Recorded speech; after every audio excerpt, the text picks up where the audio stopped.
Hey everybody, Sean MS and B-Roy here. Today we're going to talk about Battlefront 2. So Battlefront 1 was a good game. It was a game. I mean, it was lacking in the sense that there was no offline mode as the original Battlefronts did. It was so bare bones when it first came out, and then they slowly patched in everything by the time most of the people stopped playing. Yeah, by the time we stopped playing. Yeah. But the new trailer came out for Battlefront 2. There's a new hope. There's a new hope for it. It looks pretty cool. I mean, I love the mechanics of this new Battlefront. EA DICE knows what they're doing. Yeah, they know how to make a shooter. Yeah, they're doing really good with bringing this franchise back. And with their first new attempt, it was lacking. But, they eventually patched some more stuff in. And really, really excited to see what they're bringing this time around with Battlefront 2. Because both you and I, big fans of the original franchise. Oh, yeah. We rented that at Blockbuster on a whim. Oh, yeah.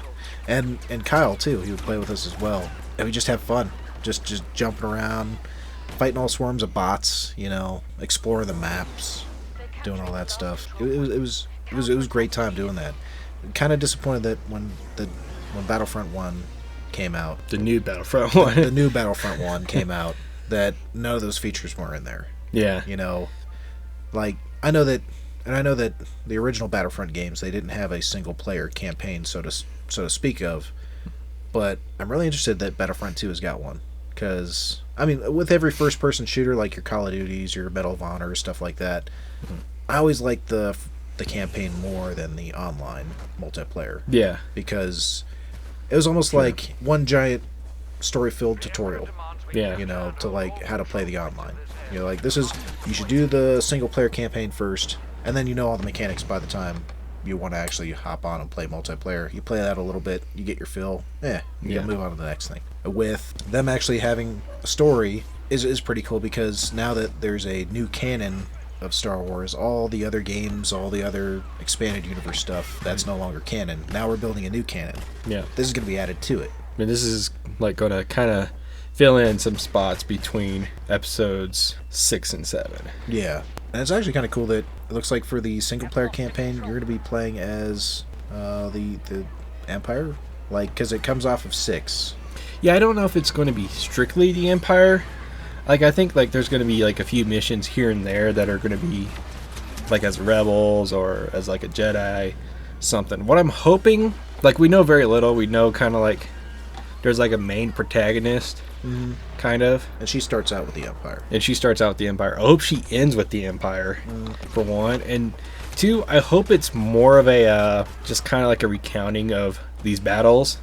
And you're not just playing as her. So, I don't want to die and have the game, oh, game over. You gotta start over. The command post and you died. You suck. I'd rather it be a horde type thing where if you die, you okay, I can come back in 5 seconds. I don't want to start a level and then have to start over again just because I died. Yeah. That's just me personally with this. And just have her be a pickup, in-game pickup where you can become her and become super powered and shit. Yeah.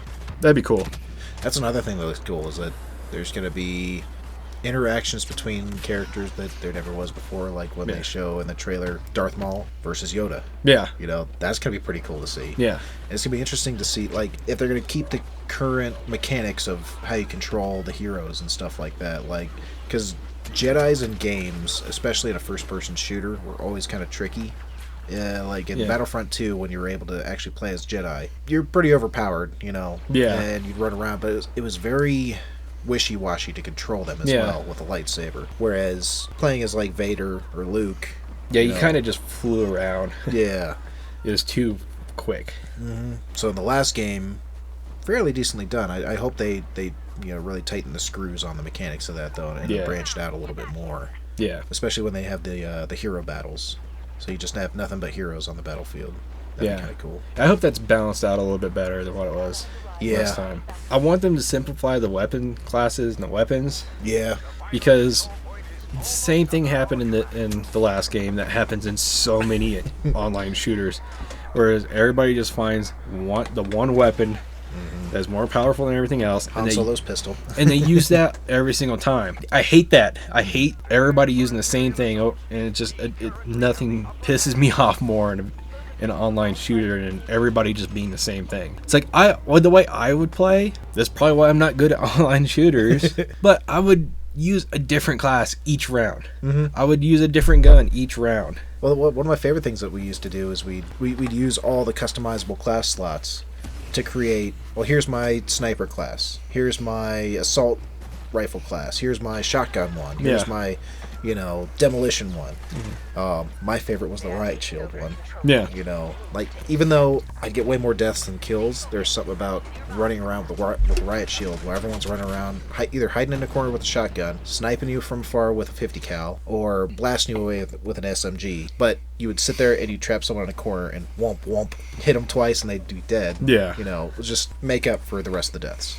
Yeah, I hope they just simplify it to where it's like you just got like assault rifle class, a heavy machine gun class, a rocket launcher class. Just simplify it a little bit more to where each subclass or each weapon has its own advantage. There's like a rock, paper, scissors to it to where if you're good with your weapon, you're good with your weapon. There's not going to be another weapon that's going to be better just because it's designed to be better. Yeah. Like if you choose a heavy machine gun, you run slower because it's heavier. Yeah. I'd rather it be more equal and just that if you're just better than the other person, you're just better than the other person. Right.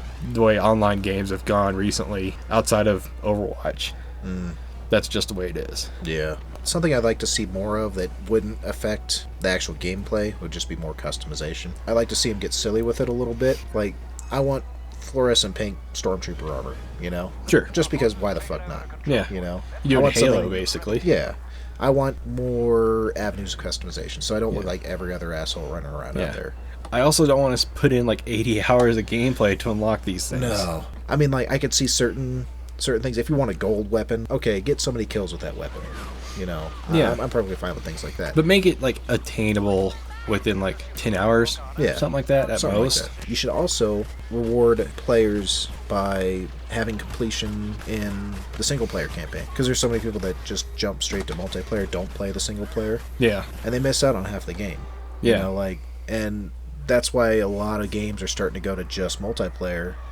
Because they're like, why should we put all this time and effort into the single player when half the people don't play it? Yeah. I love the single player campaigns. I want them to stay. Yeah. So, like, having that incentive of, like, okay, if you want to play on online multiplayer, you can really only get these weapons or these skins or something like that by completing the single player campaign. Yeah. You don't have to do it well. You don't have to beat it in a time limit. Just completion of the single player campaign will get you these things. Yeah. And you'll get more people actively involved in wanting to complete the storyline so they can get their stuff for online mode. Yeah. I don't think the campaign is going to be too long, maybe 7-8 hours. No, I'm fine with that. Like, my time in committing to a single video game has dwindled completely from what it used to be. Yeah. So, like, shorter campaigns I'm all for. Yeah. If you can fit it into a smaller digest that I can take out in, like, a week, complete over, like, an hour or so each night, awesome. I would imagine that there's going to be some levels to where it's like you're going to be a part of the rebels. Because I have the strong feeling that you started as Empire, but you end up going to the rebel side. I hope she stays Empire. Yeah. That would just make the story so much neater. Yeah. Like, it would be awesome to see, just a whole story just from the Empire side of view. Not from higher-ups, just the low-level grunts. Yeah. I mean, like, she's special forces, but still, she's not in the know. She's not part of the major, decision-making facilities of that military. She's just a soldier following orders. Yeah. And from her viewpoint and experience, she feels like she's on the right side. And I want to see what makes her think that's the right side through her eyes, But I think it'd be really cool if it's just like she's like just telling all these war stories, basically. I would also love it if there's like one level to where you're as the Empire, and then like there's like just this battle where you just get your ass kicked. Like everybody fucking dies, I think that'd be really cool. Yeah. Just like and then the Jedi showed up and he just wrecks shit up, and that'd be awesome. Okay, there's that part in the trailer when she is standing behind Luke Skywalker, and he kind of looks around at her like, bitch, who you talking to? She's like, oh, I got him. Oh, really? You got him? That's fucking Luke Skywalker. Yeah. They just said that they're not doing like a season pass. I don't know how I feel about that.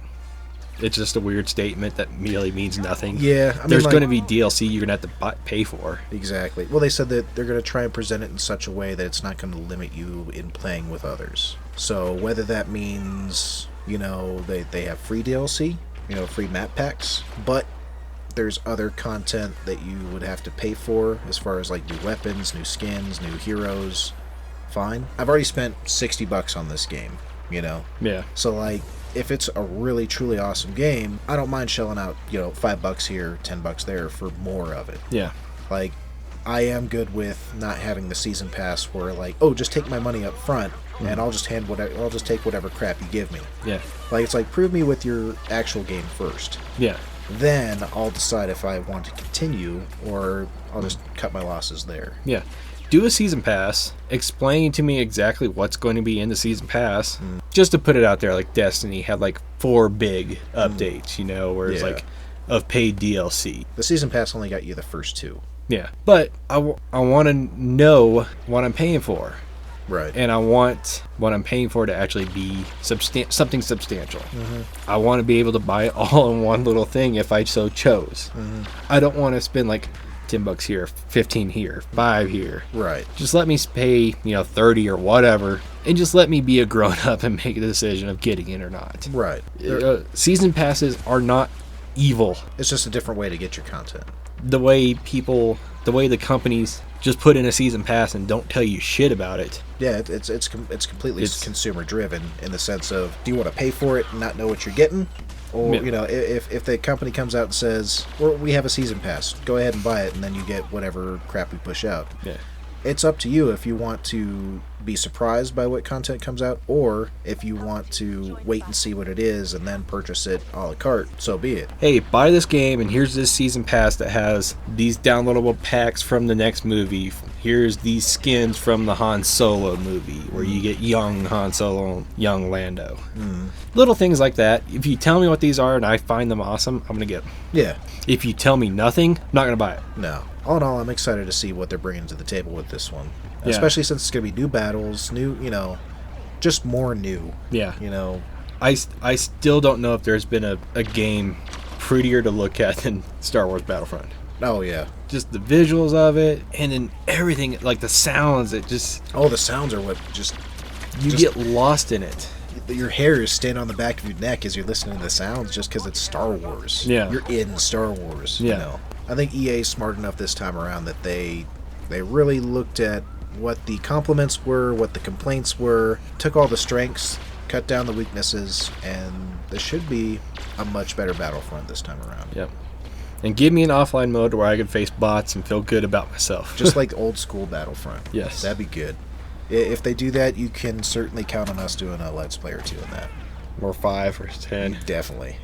I think that pretty much covers it. I think so. So that's our thoughts, our take, our reaction on Battlefront 2. At least with the new trailer coming out, there should be more content. Yeah. More news releases. What kind of content's going to be coming out with it? Oh, yeah. We got E3 coming up. Oh, yeah. When E3 hits, we're going to learn more. Yeah. But this is our viewpoint on it. You might differ. If you do, if you don't, let us know in the comments below. We like to hear everyone's feedback and see what you think. Be sure to hit that like button, subscribe button, whatever kind of button we got on there. Hit it. We'll see you in the next one. Bye. I hate that theory so fucking much. What, Jar Jar being a Sith? Yeah. Yeah. He got put on the Senate as a joke. Yeah. Misa, vote for Palpatine. Jar Jar's really my favorite character. I really wanted to digitally enhance him into the original films. You should have seen the 45-minute love scene between him and Leia. It was beautiful.